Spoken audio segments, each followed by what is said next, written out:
ইসলামী দলগুলোর সম্ভাব্য জোট নিয়ে চিন্তিত নয় বিএনপি। যে কোনো সংস্কারে জনগণের ম্যান্ডেট নিতে হবে বলছেন নেতারা। জুলাই গণহত্যার বিচার বানচালের অপচেষ্টা চলছে। ট্রাইব্যুনালে চ্যালেঞ্জের এখতিয়ার নেই অভিযুক্তদের, দাবি চিফ প্রসিকিউটরের। কোনো আইন যদি সংবিধানের সাথে অসামঞ্জস্যপূর্ণ হয় বা চ্যালেঞ্জ করার প্রশ্ন আসে, তাহলে অবশ্যই তাকে সাংবিধানিক আদালতে যেতে হবে।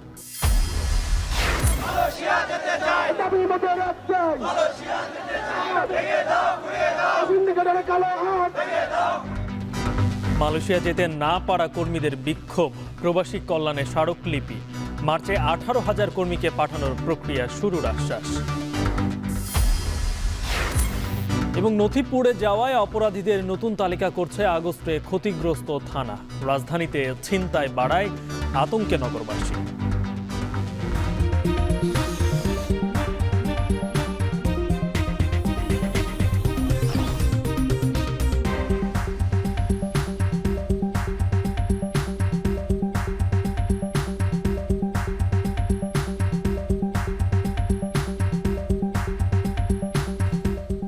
স্বাগত। এখন বিকেলে শুনছিলেন শিরোনাম, আর পুরো আয়োজনের সঙ্গে আছে আমি গালিব ইবনে রিয়াজ।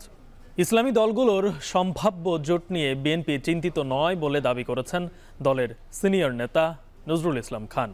গুলশানে সাবেক জোট সঙ্গী খেলাফত মজলিসের সাথে বৈঠকের পর এই মন্তব্য করেন তিনি। আর দ্রুত নির্বাচন অনুষ্ঠানে বিএনপির সাথে একমত থাকার কথা জানিয়েছে খেলাফত মজলিস। এদিকে বিএনপির আরেক শীর্ষ নেতা আমির খুরশি মাহমুদ চৌধুরী বলেছেন, সংস্কার হতে হবে জনগণের ম্যান্ডেট নিয়ে। আরও জানাচ্ছেন জাওয়াদ মাহমুদ। মঙ্গলবার জামায়াতে ইসলামী ও ইসলামী আন্দোলনের দুই শীর্ষ নেতার বৈঠকের পর রাজনীতির মাঠ সরগরম ইসলামী দলগুলোর নির্বাচনী মোর্চা তৈরির ইস্যুতে। এমন পরিস্থিতিতে গুলশান কার্যালয়ে সাবেক জোটসঙ্গী খেলাফত মজলিসের সাথে দীর্ঘদিন পর বৈঠক করে বিএনপি। বৈঠক শেষে বিএনপি নেতা নজরুল ইসলাম খান বলেন, গণতন্ত্র পুনঃপ্রতিষ্ঠার কাজ এখনও বাকি আছে। ইসলামী দলগুলোর সম্ভাব্য জোট নিয়ে চিন্তিত নয় বিএনপি। গণতন্ত্র পুনঃপ্রতিষ্ঠার কাজ এখনও অবশিষ্ট রয়েছে। দেশে বিদ্যমান আর্থসামাজিক রাজনৈতিক পরিস্থিতি, মানুষের আকাঙ্ক্ষা এবং তা পূরণের লক্ষ্যে আমাদের কি করণীয় এ সম্পর্কে আমরা আলোচনা করেছি। আমরা একসাথে একমত হয়েই আন্দোলন করেছি বহু বছর ধরে। কাজেই এখনও আজকে যে আলোচনা করেছি আমরা, এই আলোচনায় আমাদের তেমন কোনো দ্বিমত নাই, আমরা একমতই হয়েছি। এ সময় খেলাফত মজলিসের মহাসচিব বলেন, জাতীয় ঐক্য সুসংহত করতে সংলাপ অব্যাহত থাকবে। সংস্কার শেষে দ্রুততম সময়ে নির্বাচন অনুষ্ঠানে বিএনপির সাথে একমত তারা। জাতীয় ঐক্য সুসংহত করার জন্য আন্তঃদলীয় সংলাপকে অব্যাহত রাখা, দ্রুত সময়ের মধ্যে প্রয়োজনীয় সংস্কার সম্পন্ন করে 2025-এর মধ্যে জাতীয় নির্বাচন ব্যবস্থা করা, প্রতি স্বৈরাচার ফেসিবাদ যাতে মাথাচাড়া দিয়ে না উঠতে পারে সেজন্য জাতীয় ঐক্য অটুট রাখতে হবে। 5 আগস্ট যে ঐক্যটা হয়েছিল এটা অটুট রাখা, কারণ ইতিমধ্যে কিছু ভিন্ন চিত্র আমি দেখতে পাচ্ছি। এই জন্য আমরা স্তমান হচ্ছে বিভিন্ন ঐক্য, জাতির স্বার্থে আজকে ঐক্য করা জরুরি বিষয়। রাজধানীর পৃথক আলোচনা সভায় বিএনপির আরেক শীর্ষ নীতি নির্ধারক আমির খুসরু মাহমুদ চৌধুরী বলেন, জনগণের সমর্থন ছাড়া কোনো সংস্কার চলতে পারে না। এই আন্দোলনের পিছনে নেতৃত্ব দিয়েছে তারেক রহমান সাহেব। উনি সবাইকে ঐক্যবদ্ধভাবে সারা বিশ্বকে ঐক্যবদ্ধ করে এই আন্দোলনকে ড্রাইভ করেছেন। উনি হচ্ছেন মূল শক্তি। এই আন্দোলনকে ড্রাইভ করছে দেশনেত্রী বেগম খালেদা জিয়া। তারা জনগণকে ভোটাধিকার থেকে বঞ্চিত করেছে এবং মালিকানা থেকে বঞ্চিত করেছে। সেই মালিকানা তারা নিজেদের হাতে তুলে নিয়েছে। 20 জন ওয়াইজ মানুষ বসে বাংলাদেশের আগামী দিনের বাংলাদেশের কি হওয়া উচিত কি হওয়া উচিত নয় নির্ধারণ করার কোনো সুযোগ নেই। এর আগে বুধবার সকালে রাজধানীর চন্দ্রিমা উদ্যানে বিএনপির প্রতিষ্ঠাতা জিয়াউর রহমানের সমাধিতে শ্রদ্ধা নিবেদন শেষে স্থায়ী কমিটির আরেক সদস্য ডক্টর মঈন খান বলেন, গণতন্ত্র প্রতিষ্ঠায় সরকারকে সহযোগিতা করছে বিএনপি। প্রয়োজনীয় সংস্কার শেষে সুষ্ঠু নির্বাচনের প্রত্যাশা তার। আমরা বিএনপি সর্বতভাবে এই সরকারকে সহযোগিতা করে যাচ্ছি, তারা যেন তাদের এই গুরুদায়িত্ব সঠিকভাবে পালন করতে পারে এবং সেই গুরুদায়িত্ব পালন করে যে প্রয়োজনীয় অত্যাবশ্যকীয় যে সংস্কারগুলো রয়েছে সেই সংস্কারগুলো সম্পন্ন করে যত দ্রুত সম্ভব তারা জনগণের হাতে জনগণের ক্ষমতা ফিরিয়ে দিবে, এই প্রত্যাশা হচ্ছে আজকে বাংলাদেশের 18 কোটি মানুষের। আওয়ামী লীগের গুম খুনের বিচার, দ্রব্যমূল্য নিয়ন্ত্রণ, আইন শৃঙ্খলা পরিস্থিতি উন্নয়ন সহ আর যেন কোনো স্বৈরশাসক রাষ্ট্র ক্ষমতায় না আসে সে ব্যাপারে ঐক্যবদ্ধ থাকার কথা জানায় নেতারা। জাওয়াদ মাহমুদ, এখন, ঢাকা। বিএনপি চেয়ারপারসন বেগম খালেদা জিয়ার পরবর্তী চিকিৎসা নিয়ে লন্ডন ক্লিনিক ও জন হপকিন্সের মেডিকেলের চিকিৎসকের বোর্ডের মধ্যে আলোচনা হচ্ছে বলে জানিয়েছেন তার ব্যক্তিগত চিকিৎসক ডাক্তার AZM জাহিদ। লন্ডনে খালেদা জিয়ার শারীরিক অবস্থা বিবেচনায় পরবর্তী চিকিৎসা কিভাবে হবে তা নিয়ে চিকিৎসকদের বোর্ড সভায় আলোচনা হচ্ছে বলেও জানান তিনি।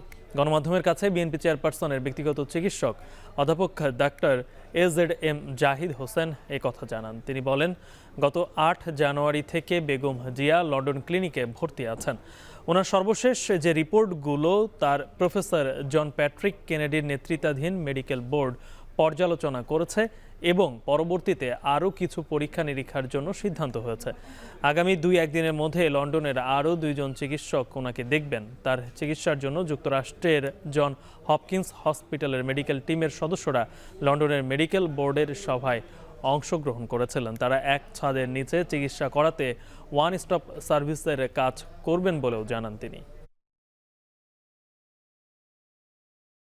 আরও 2 জন বিশেষজ্ঞ চিকিৎসক ওনাকে আগামী 2-1 দিনের মধ্যে ইনশাল্লাহ দেখবেন। পরবর্তীতে ওনার চিকিৎসার ব্যাপারে আমাদের যে পদ্ধতি, অর্থাৎ উনি তো এখন ঔষধ দিয়ে চিকিৎসা চলছে লিভারের জন্য, কিডনির জন্য, হার্টের জন্য, ডায়াবেটিস, প্রেশার, রিউমাটয়েড আর্থ্রাইটিস প্রত্যেকটির জন্য। এর বাইরেও আরও যদি কোনো চিকিৎসা করা যায় সেজন্যই আমরা জন হপকিন্সের মেডিকেল টিমের সদস্যরাও এখানে অংশগ্রহণ করেছিল, যাতে আমরা এটাকে একটা আপনার এক ছাদের নিচে চিকিৎসা যেটা বলে ওয়ান আমব্রেলা নিচে ওয়ান স্টপ সার্ভিসের মতো সেটা করার ব্যাপারে ওনারা উদ্যোগ গ্রহণ করেছেন। ট্রাইব্যুনালের বিচার কার্যক্রমের এখতিয়ার চ্যালেঞ্জ করে সাবেক সেনা কর্মকর্তা জিয়াউল আহসানের আবেদন খারিজ করে দিয়েছেন আন্তর্জাতিক অপরাধ ট্রাইব্যুনাল। জুলাই আগস্টের গণহত্যার বিচার আন্তর্জাতিক অপরাধ ট্রাইব্যুনালেই হবে বলে জানিয়েছেন চিফ প্রসিকিউটর তাজুল ইসলাম। জুলাই গণহত্যার বিচার কার্যে প্রভাবিত করতে বিদেশে বসে শেখ হাসিনা বিদ্বেষমূলক বক্তব্যে মামলার সাক্ষীরা ভয় ভীতি পাচ্ছেন এবং তদন্ত কাজে ব্যাঘাত সৃষ্টি হচ্ছে বলেও জানান চিফ প্রসিকিউটর। আরও জানাচ্ছেন রাব্বি হোসেন। গুম, হত্যা, অপহরণ সহ নানা অভিযোগে এখন সবচেয়ে আলোচনার কেন্দ্রে রয়েছেন সাবেক সেনা কর্মকর্তা জিয়াউল আহসান। যুদ্ধাপরাধের বিচারের জন্য গঠিত ট্রাইব্যুনালে জুলাই আগস্টের হত্যার বিচার চলতে পারে না বলে চ্যালেঞ্জ করে আবারও আসেন আলোচনায়। ট্রাইব্যুনালের বিচার কার্যক্রমের এখতিয়ার নিয়ে তার চ্যালেঞ্জের শুনানি হয় গত 20 জানুয়ারি। তার করা চ্যালেঞ্জ খারিজ করে বুধবার আদেশ দেন ট্রাইব্যুনাল। একই সাথে তাকে অব্যাহতি দেওয়ার আবেদনও খারিজ করা হয়। শুনানি শেষে চিফ প্রসিকিউটর বলেন, ট্রাইব্যুনালের এখতিয়ার ও ট্রাইব্যুনাল আইন সংশোধন করে জারি করা অধ্যাদেশ চ্যালেঞ্জ করলে হাইকোর্টে করতে হবে। এটা আন্তর্জাতিক অপরাধ ট্রাইব্যুনালে করার কোনো সুযোগ নেই। যে আইন দ্বারা এই ট্রাইব্যুনালটা প্রতিষ্ঠিত, অর্থাৎ 1973 সালের ক্রাইমস ট্রাইব্যুনাল অ্যাক্ট, সেই আইনের বৈধতা বা সেই আইনের কোনো সংশোধনের বৈধতা চ্যালেঞ্জ করার জায়গায় এই ট্রাইব্যুনাল নয়। কোনো আইন যদি সংবিধানের সাথে অসামঞ্জস্যপূর্ণ হয় বা চ্যালেঞ্জ করার প্রশ্ন আসে, তাহলে অবশ্যই তাকে সাংবিধানিক আদালতে যেতে হবে। তারা না করে এই কোর্টে বিচারিক আদালতে এসেছেন, এটা মিসকনসিপ্ট। ট্রাইব্যুনালে যাদের বিরুদ্ধে বিচার হচ্ছে তাদের সাংবিধানিক অধিকার নিয়ে চ্যালেঞ্জ করারও কোনো সুযোগ নেই বলেন chief prosecutor. Office of profit, crimes against humanity, war crimes সংক্রান্ত যে আইন 1973 সালের ক্রাইমস ট্রাইব্যুনাল অ্যাক্ট, এটাকে একটা ব্ল্যাঙ্কেট প্রোটেকশন দেওয়া হয়েছে যে এই আইনের ব্যাপারে কোনো সাংবিধানিক আদালতে কোনো প্রশ্নই তোলা যাবে না। মৌলিক অধিকার দাবি করে হাইকোর্ট ডিভিশনে বা সাংবিধানিক আদালতে কোনো পিটিশনই করতে পারে না। তো যেখানে হাইকোর্টে আপনি গিয়ে আইন চ্যালেঞ্জ করার ক্ষমতা নাই, মৌলিক অধিকার দাবি করার প্রশ্ন নাই, সে বিচারিক আদালতে এসে একটা অদ্ভুত যুক্তি তুলে বলছে যে এই আইনটা বৈধ না, সুতরাং এখানে আমার বিচার হতে পারে না। তবে জিয়াউল আহসানের আইনজীবী বলেন, যদি ট্রাইব্যুনালে বিচার কার্যক্রমের চ্যালেঞ্জ করার সুযোগ না থাকে তাহলে আলোচনা করে উচ্চ আদালতে যাবেন তারা। আর্টিকেল 47-এ শুরু করা আছে যুদ্ধ অপরাধীদের বিচারের জন্য। এটাই হচ্ছে বেসিক জিনিস। আমি যুদ্ধ অপরাধী না, এই আইনটাই তৈরি হয়েছে যুদ্ধ অপরাধীদের বিচার করার জন্য। আমি তো যুদ্ধ অপরাধী না। এটা আমার সিনিয়র মিস্টার এমআই ফারুকি, এটা ওনার ড্রাফট এবং ওনার আর্গুমেন্ট ছিল। উনি যদি সিদ্ধান্ত নেন আমি ওনার সাথে কথা বলবো, আমার ক্লায়েন্টের সাথে কথা বলবো। উনি যদি সিদ্ধান্ত নেন অবশ্যই আমরা যাব। এ সময় জুলাই গণহত্যার বিচার কার্যক্রমকে বানচাল করতে ও মামলার সাক্ষীদের ভয়ভীতি দেখাতে আদালতের আদেশ অমান্য করে বিদেশে বসে উস্কানিমূলক বক্তব্য দিচ্ছেন শেখ হাসিনা। এ বিষয়ে ট্রাইব্যুনাল তৎপর রয়েছে বলেও জানান চিফ প্রসিকিউটর। আমরা এই বিষয়গুলো নজরে রাখছি এবং এটা যে আদালতের আদেশ অমান্য করে তিনি করছেন সেটাও নজরে রাখছি। রাব্বি হোসেন, এখন, ঢাকা। তার দাবিতে রাজধানীর শাহবাগ মোড়ে সড়ক অবরোধ করে বিক্ষোভ করছে ম্যাথস শিক্ষার্থীরা। সেখানে আছেন মেহরিন অ্যানি। অ্যানি, কি দাবিতে সড়ক অবরোধ করেছেন শিক্ষার্থীরা?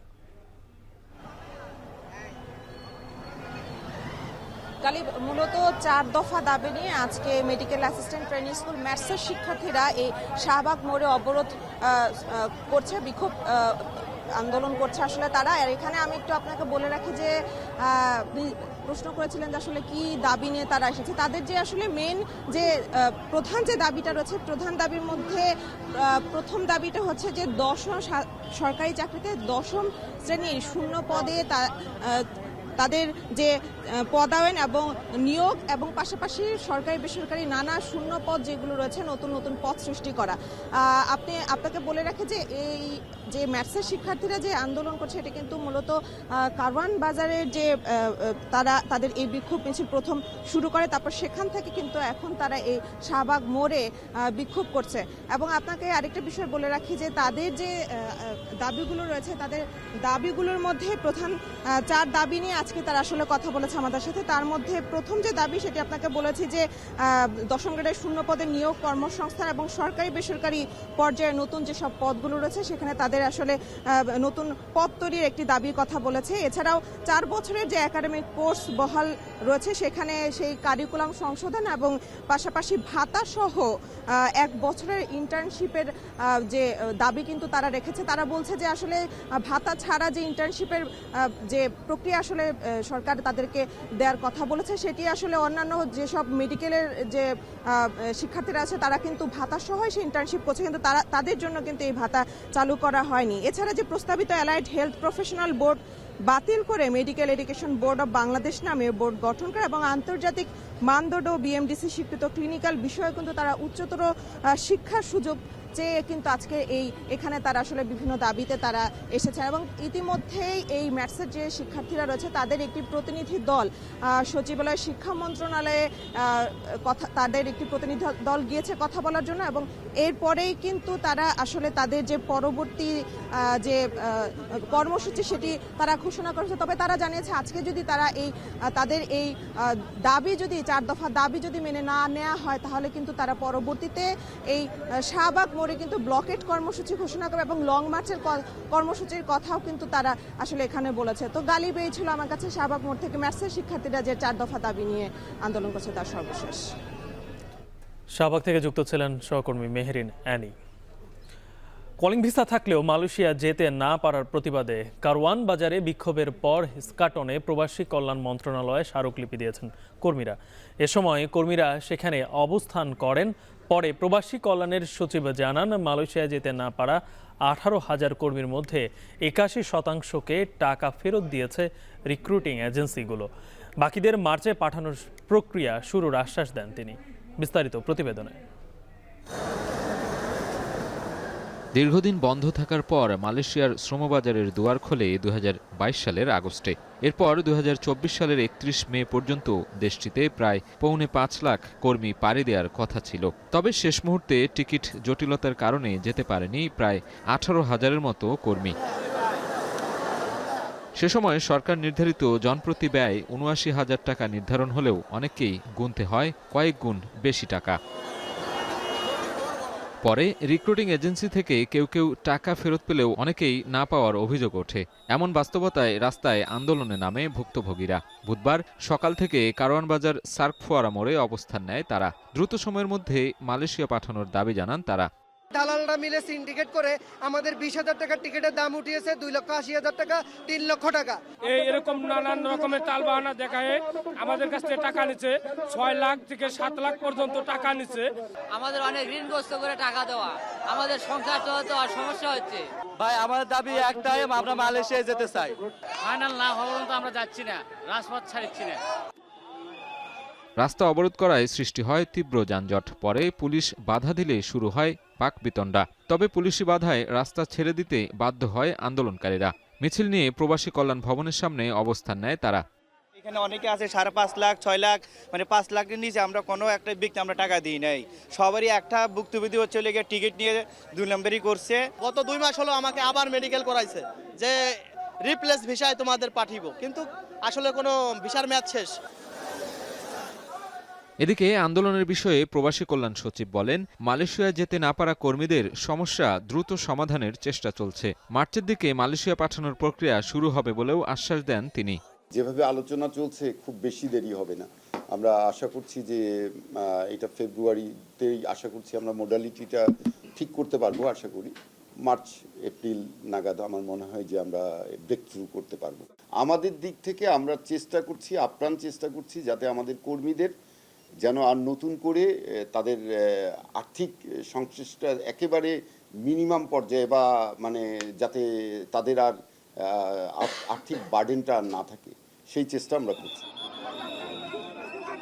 সরকারের নীতি মেনে মালয়েশিয়ায় পাঠানোর পাশাপাশি নতুন করে অর্থ দেওয়ার বিড়ম্বনা যাতে তৈরি না হয় সে ব্যাপারেও আশ্বাস দেয়া হয়। সাজিদ আরাফাত, এখন ঢাকা। রোম থেকে ঢাকাগামী বিমান বাংলাদেশ এয়ারলাইন্সের ফ্লাইটে বোমা সদৃশ কিছু পাওয়া যায়নি। বোমা আতঙ্কে যাত্রীদের সব ব্যাগেজ তল্লাশি করা হয়েছে।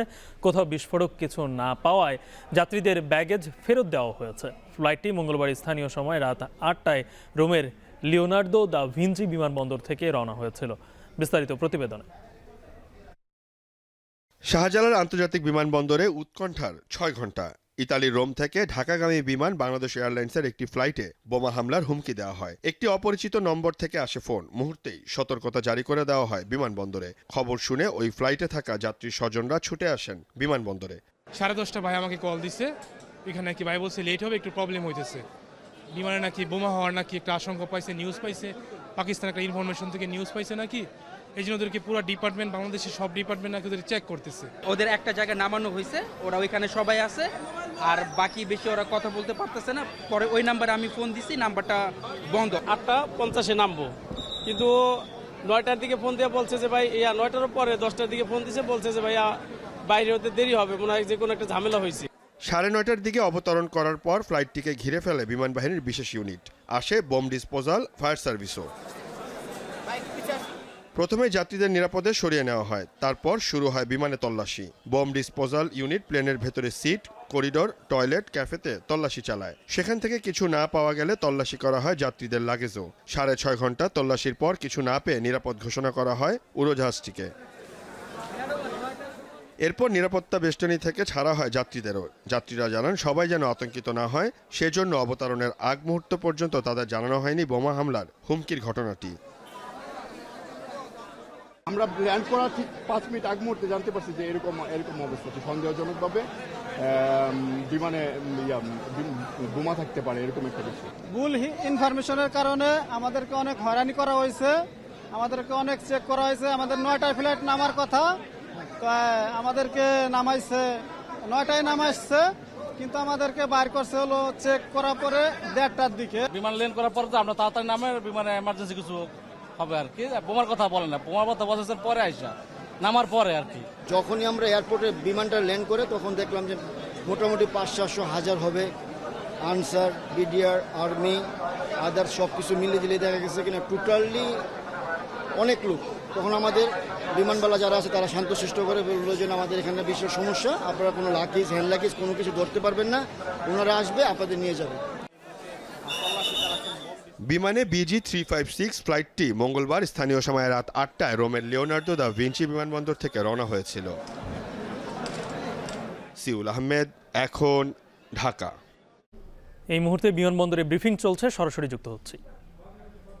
মূল্যবান জিনিসপত্র কিন্তু আমরা হ্যান্ড লাগেজে রেখে যাই, এবং এইটা জানার এটার সাথে সাথে আমার মেম্বাররা যেটা করেছে আমি একটু ডিটেলসে আপনাদেরকে বলি, বাকি এসওপিগুলো বাদে প্রত্যেকটা প্লেনের প্রথম থেকে শেষ পর্যন্ত লোক দাঁড় করে দিয়েছে বডি ক্যামেরা সহ, যাতে কারোর ব্যাগে কোনো রকম এফেক্টেড না হতে পারে।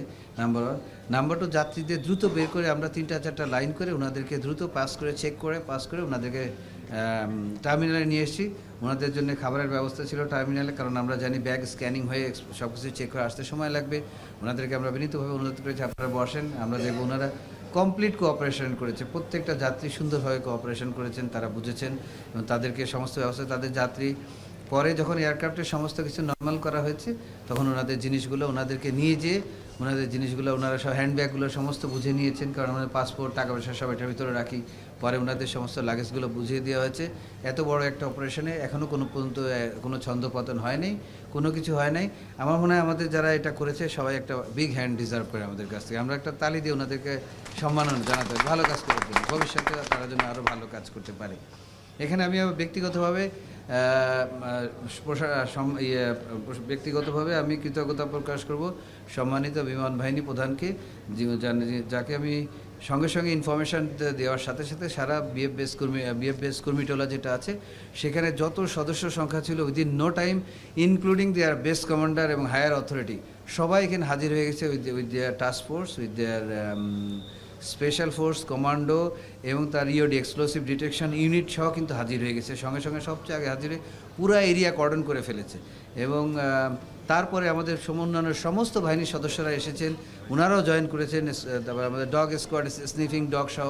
তো প্রত্যেকটা সদস্য এত সুন্দর করে কাজ করেছেন এবং আমি বলতে পারি এক্সারসাইজের সময় তারা যে করেছেন তার থেকেও আমার কাছে রিয়েল টাইমে দে ডিড রিয়েলি ওয়েল, খুব এক্সেলেন্ট একটা কাজ করে।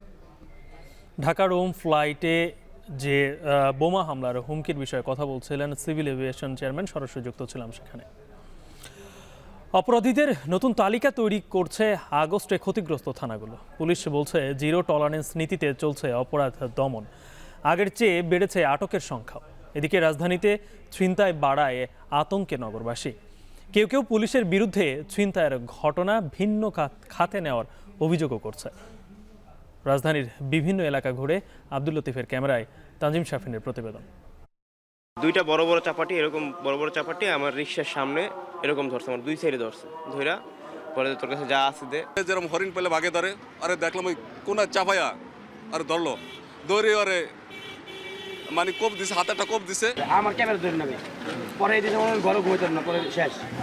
আগে থেকেই অপরাধপ্রবণ রাজধানীর বিভিন্ন এলাকায় নিরাপত্তা আরও নাজুক হয়ে পড়ে আগস্টের পর। আইনশৃঙ্খলা বাহিনী পুরোপুরি সক্রিয় হলেও আতঙ্ক কাটছে না জনমনে, ভয়ে জবুথবু বাসিন্দারা।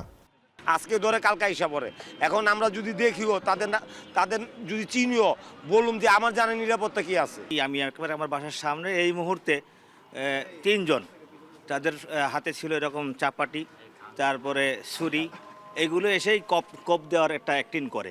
মহিলা দুইটা আমার কাছে আছে, কবাই সামনে গিয়ে আমি চিন্তা করতেছি, আমি গেলে কিছু হবে না, আপনি ভয় পান না, প্রতিদিন এরকম করে। এই ভুক্তভোগী দাবি করেন ছিনতাইয়ের শিকার হয়ে থানায় গেলেও পুলিশের পরামর্শে ফোন হারিয়ে যাওয়ার ডায়েরি করেছেন শেষমেশ। হয়তো যে যার মধ্যে সাঁটার নামায়া যে যার মধ্যে বাড়তেছে, মানে একটা মানুষকে চিন্তা করে এটা ধরছে, এমন নাকি আমরা একটু হেল্প করি, হ্যাঁ একটু দৌড়িয়ে যাই, তা না, ওদের বয়তে সবাই পালাতেছে। চিন্তা নেওয়া যাবে না, এটা আপনার সিট হারিয়ে গেছে এই উল্লেখ করে আপনার একটা জিটি নিব আমরা, হ্যাঁ মানে হারানোর উদ্দেশ্য করে। সাধারণ পথচারী থেকে রিক্সা চালক কিংবা ব্যবসা প্রতিষ্ঠান কিছুই রেহাই পাচ্ছে না ছিনতাই ও কিশোর গ্যাং দৌড়াতে। সামুরা না কি বলে ওটি নিয়ে যাতে দর থেকে থাবাইয়া মোবাইলটা নিয়ে গেছে, সামনে দিয়ে আরেকটা নিচ্ছে, নিতে নিতেই গেছে। আমার সামনে আমাদের সামুরা নিয়ে দাঁড়াইছে আর আমি রোডের মাঝখানে উঠে গেছি, আর তো আমার কোপ দিতে লইছে, পরে আমি এই সাইড যাই পেয়ে গেছি। ভুক্তভোগীদের তথ্য বিশ্লেষণে দেখা যায় সদরঘাট থেকে গাবতলী বেড়িবাঁধ, রায়ের বাজার, মোহাম্মদপুরের বিভিন্ন হাউজিং এলাকা, উত্তরা, সায়দাবাদ সহ ঢাকার প্রবেশমুখগুলোতে ছিনতাইয়ের ঘটনা বেড়েছে। সন্ধ্যা নামার পর অনিরাপদ হয়ে পড়ে অলিগলিও। আইনশৃঙ্খলা বাহিনীর অভিযান বাড়লেও পুরোপুরি কমছে না ছিনতাইকারীদের দৌরাত্ম্য। সূর্য ডোবার পরপর মোহাম্মদপুরের নবীনগর, আদাবর, কাটাসুরের মতো রাজধানীর বিভিন্ন সড়ক ঢেকে যায় ভয়ের চাদরে। ভুক্তভোগীরা জানান বেশিরভাগ ক্ষেত্রেই সড়কের জনশূন্য আলোহীন জায়গায় ঘাপটি মেরে থাকে ছিনতাইকারী চক্র, যারা সুযোগ বুঝে ঝাঁপিয়ে পড়ে শিকারী পশুর মতোই। 2 পাশ থেকে 7-8টা ছেলে আসলো, আইসা আমাদের পুরো অটো আটকাই দিয়ে আমি প্লাস হচ্ছে আমাদের সাথে যারা ছিল কে বা কারা লোকটারে শারীরিক আঘাত করে তার টাকা পয়সা লয়ে গেছে, মোবাইলটা নিতে পারে নাই। এই রাস্তাটাও অনেক অন্ধকার থাকে, নীরব থাকে, এই জন্য আমরা খুব সতর্কতার সাথে ভয়ে চলাচল করতে হয়। এই জন্য আমরা এগুলো থেকে মুক্তি চাই। ফোনটা পকেট দিয়ে বাইর করছি, বাইর করে রিসিভ করে নাম্বারটা দেখতেছি কার, এর ভিতরে আমার হাতে ফোনটা থাবা দিয়ে নিয়ে গেছে। ছিনতাই সহ সব রকম অপরাধ দমনে পুলিশের তৎপরতা বেড়েছে কয়েক গুণ, মামলাও রুজু হয়েছে বেশি। মোহাম্মদপুর থানার ভারপ্রাপ্ত কর্মকর্তা জানান, আগস্টে সন্ত্রাসীদের অনেক নথিপত্র ক্ষতিগ্রস্ত হলেও নতুন করে তালিকা তৈরি হচ্ছে। অপরাধ দমনে জিরো টলারেন্স নীতিতে চলছে পুলিশ। অপরাধের তালিকা যেগুলো চার্ট ছিল সেগুলো তো পুরাই গেছিল, আপনার 5 আগস্টে থানা পুরাই দেওয়া হয়েছে, লুটপাট হয়েছে, কিছুই নাই। আমরা পরবর্তীতে আবার অপরাধের তালিকা সংগ্রহ করেছি, আমাদের আছে, ডাটাবেজ আছে, আমরা তাদের গ্রেপ্তারের জন্য সচেষ্ট আছি। অভিযোগের বাইরেও নিয়মিত পুলিশি অভিযানে আটক বেড়েছে। শুধু ডিসেম্বরেই ডিএমপিতে 564 ছিনতাইকারী আটক করা হয়। সাজা নিশ্চিতে মামলা হচ্ছে দ্রুত বিচার আইনে। ডিএমপির মুখপাত্র জানান, 50টি থানার পাশাপাশি অপরাধ দমনে ঢাকার 52টি পুলিশ ফাঁড়িও পুরোপুরি সক্রিয়। কোনো পুলিশ অভিযোগ গ্রহণ করতে না চাইলে বা ভিন্ন খাতে নিতে চাইলে ঊর্ধ্বতন কর্তৃপক্ষকে জানানোর কথাও জানান তিনি। চেকপোস্ট স্থাপন করা, টহল কার্যক্রম বৃদ্ধি করা, গোয়েন্দা নজরদারি বাড়ানো, এসব আমরা প্রতিনিয়ত করছি। এর বাইরে কোনো একটা ঘটনা সংঘটিত হওয়ার পরে আমরা সেই ঘটনায় যারা জড়িত তাদেরকে ধরে আইনের আওতায় নিয়ে আসা। এর বাইরে যদি কেউ থানায় গিয়ে উপযুক্ত তার যে যথাযথ সেবা প্রক্রিয়াটা না পান, তাহলে সেটা ঊর্ধ্বতন কর্তৃপক্ষকে অবহিত করার যে সংশ্লিষ্ট জোনাল অফিসগুলো আছে, ডিসি অফিসগুলো আছে, তাদের কাছে অবহিত করতে পারে। পুলিশ জানায়, ঢাকায় ছিনতাইকারীদের অধিকাংশই ভাসমান জনগোষ্ঠীর। এদের পুনর্বাসন ছাড়া অপরাধ পুরোপুরি নিয়ন্ত্রণ বড় চ্যালেঞ্জ। তানজিম শাফিন, এখন, ঢাকা। সুইজারল্যান্ড সফরের দ্বিতীয় দিনেও বিভিন্ন দেশের রাষ্ট্রপ্রধান ও মন্ত্রীদের সাথে বৈঠক করেছেন প্রধান উপদেষ্টা ডক্টর মোহাম্মদ ইউনূস। বৈঠকে দেশগুলোর সঙ্গে বাংলাদেশের অর্থনৈতিক যোগাযোগ স্থাপন, বাণিজ্যিক সম্পর্ক বৃদ্ধি ও বিভিন্ন স্বার্থ সংশ্লিষ্ট বিষয় নিয়ে আলোচনা হয়েছে। সুইজারল্যান্ডের দেভোসে বিশ্ব অর্থনৈতিক ফোরামের শীর্ষ সম্মেলনের ফাঁকে বেলজিয়ামের রাজা ফিলিপের সাথে বৈঠক করেন প্রধান উপদেষ্টা। তার ঠিক আগে বৈঠক করেছেন থাইল্যান্ডের প্রধানমন্ত্রী পায়ংক্রান্ড সিনাওয়াত্রা ও জার্মানির ফেডারেল চ্যান্সেলর প্রধান এবং ফেডারেল মন্ত্রী উলফগ্যাং স্মিথের সাথে। বৈঠকে অন্তর্বর্তী সরকারের সংস্কার এজেন্ডা সম্পর্কে বিশ্ব নেতাদের অবহিত করেন প্রধান উপদেষ্টা। পাশাপাশি তিনি জানান, ঐক্যমত্য তৈরি হওয়ার পর রাজনৈতিক দলগুলো জুলাই মাসের একটি সনদে স্বাক্ষর করবেন, যা জুলাই বিপ্লবের গণতান্ত্রিক চেতনাকে সম্মত রাখবে। বৈঠকে দেশগুলোর সাথে বৃহত্তর ব্যবসায়িক সংযোগে তাদের বাংলাদেশ সফরের আহ্বান জানান তিনি। এর আগে জার্মানির চ্যান্সেলর, পূর্ব তিমুরের রাষ্ট্রপতি, মালয়েশিয়ার প্রধানমন্ত্রী, ফিনল্যান্ডের রাষ্ট্রপতি ও জাতিসংঘের শরণার্থী বিষয়ক হাই কমিশনারের বৈঠক করেছেন প্রধান উপদেষ্টা। জুলাই আন্দোলনের মাধ্যমে প্রমাণ হয়েছে তরুণরা রাজনীতি বিমুখ নয় বলে মন্তব্য করেছেন উপদেষ্টা আসিফ মাহমুদ সজীব ভুঁইয়া। সকালে ভিকারুন্নেসা নুন স্কুল অ্যান্ড কলেজ প্রাঙ্গণে 2 দিনব্যাপী তারুণ্যের উৎসব উদযাপন অনুষ্ঠানে যোগ দিয়ে তিনি কথা বলেন। স্কুল মাঠে নানা আয়োজনের মাধ্যমে উৎসব উদ্বোধন করা হয়। এ সময় যুব ও ক্রীড়া উপদেষ্টা আসিফ মাহমুদ শুধু ফ্যাসিবাদী শক্তির পরাজয় নয়, গঠনমূলক ও শক্তিশালী দেশ গড়তে তরুণদের এগিয়ে আসার আহ্বান জানান। জুলাইয়ের যে তারুণ্যের শক্তি সেটি হারিয়ে যায়নি। আমরা এখনো আছি, আমাদের গঠনমূলক বিভিন্ন ধরনের খেলাধুলা, সাংস্কৃতিক কার্যক্রমের মাধ্যমে আমরা হাজির আছি। সামনের দিনগুলোতেও যেন এই প্রজন্ম ব্যর্থ না হয়, সেজন্য নিজেদেরকে প্রস্তুত করতে হবে এবং ভবিষ্যৎ বাংলাদেশ গড়ার প্রত্যেকটি ধাপে দেশের প্রত্যেকটি সেক্টরে নিজেদের সাক্ষরতার ছাপ রাখতে হবে। আন্তর্জাতিক আইন লঙ্ঘন করে জয়পুরহাটের পাঁচবিবি উপজেলার উসনা সীমান্ত এলাকায় ভারতীয় বিএসএফ সদস্যরা কাঁটা তারের বেড়া দেওয়ার চেষ্টা করলে বিজিবির বাধায় তা পণ্ড হয়ে যায়। মঙ্গলবার বিকেলে উভয় পক্ষ পতাকা বৈঠকে নির্মাণাধীন বেড়া সহ কাঁটাতার সরিয়ে নেওয়ার প্রতিশ্রুতি দেয় বিএসএফ। তবে এখন পর্যন্ত কাঁটাতারের বেড়া সরিয়ে না নেওয়ায় উত্তেজনা বিরাজ করছে স্থানীয়দের মাঝে। ঘটনাস্থল পরিদর্শন করে পরিস্থিতি স্বাভাবিককে জানান 20 বিজিবির কর্মকর্তা। জয়পুরহাট থেকে বিস্তারিত মাজিদুর রহমানের প্রতিবেদন।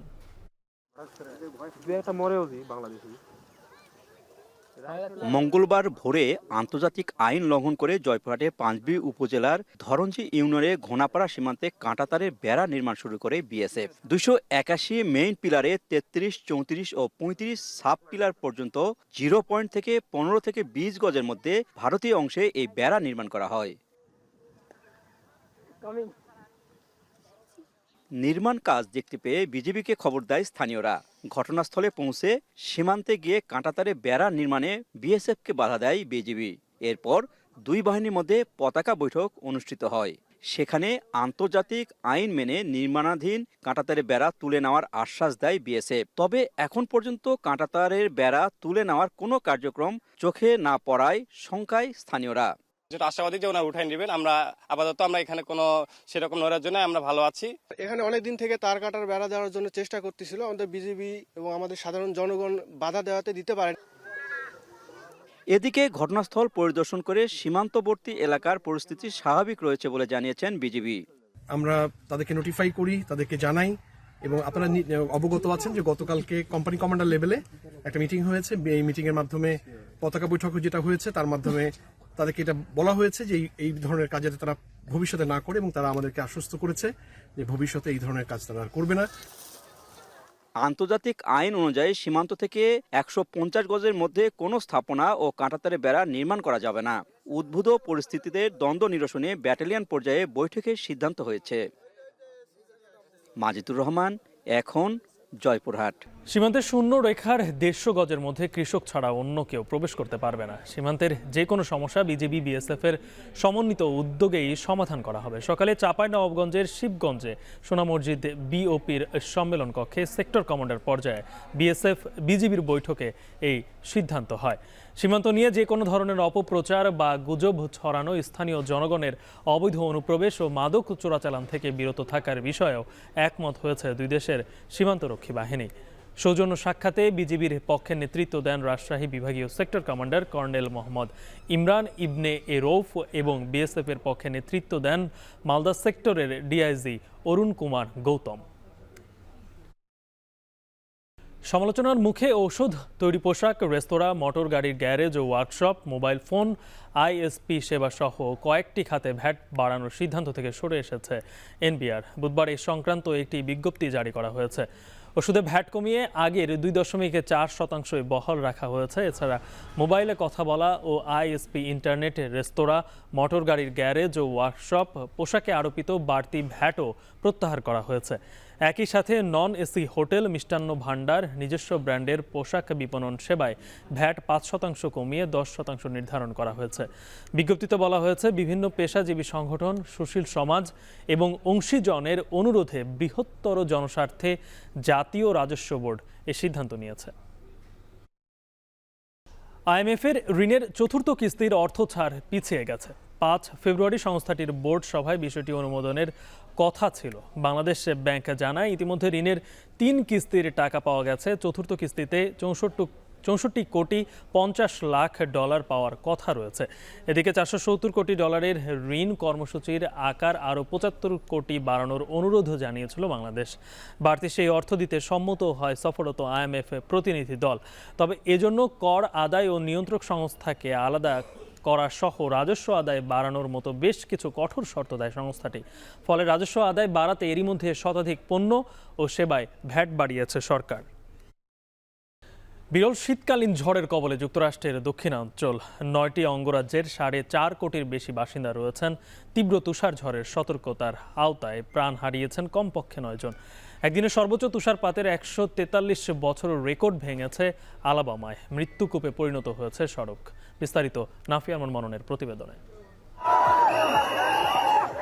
25 বছর পর তুষারপাতের সাক্ষী হয়েছে টেক্সাসবাসী। তাই নারী থেকে পুরুষ, শিশু এমনকি বৃদ্ধরাও মেতেছেন স্নোবল ফাইটে। কাজের ফাঁকে একটু বিরতিতে এই লড়াইয়ে যোগ দিয়েছেন হিউস্টন পুলিশের সদস্যরা।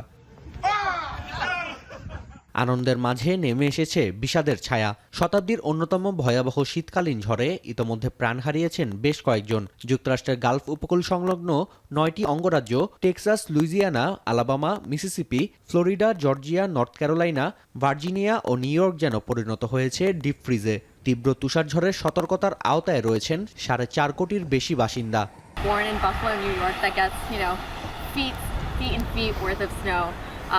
More than this, but it's actually really fun having it here because it's kind of a throwback to my childhood and college days. I'm on a walk. I'm actually working at the hospital covering the night. So we all have kind of day and night shift at the hospital right now because they don't want people driving in and out. So I just came here.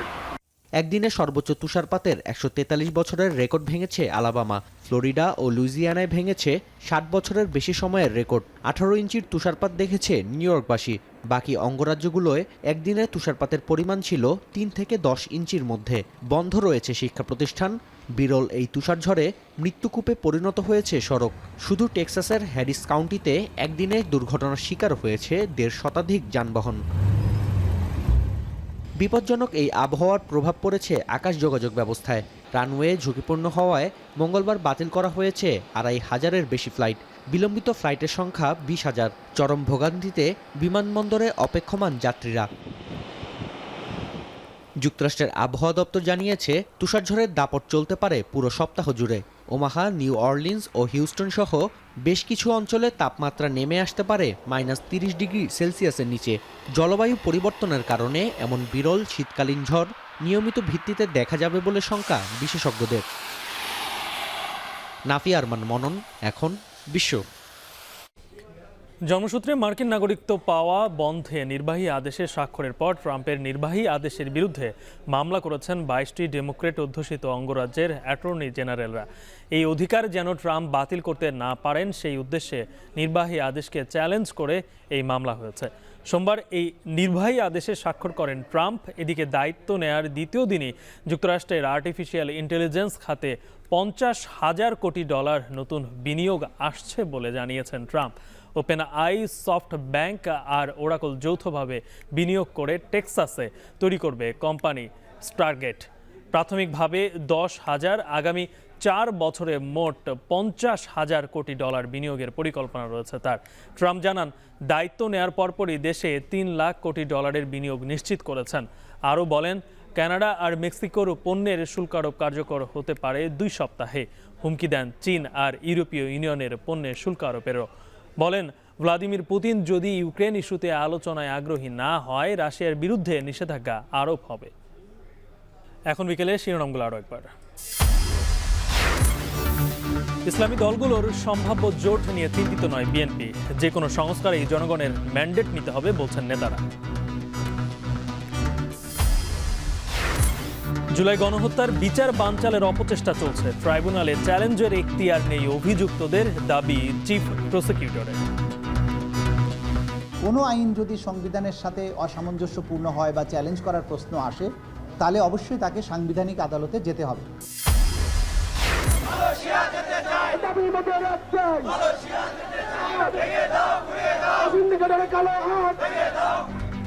Malaysia যেতে না পারা কর্মীদের বিক্ষোভ, প্রবাসী কল্যাণে স্মারকলিপি। মার্চে 18,000 কর্মীকে পাঠানোর প্রক্রিয়া শুরুর আশ্বাস। এবং নথি পুড়ে যাওয়ায় অপরাধীদের নতুন তালিকা করছে আগস্টে ক্ষতিগ্রস্ত থানা। রাজধানীতে ছিনতাই বাড়ায় আতঙ্কে নগরবাসী।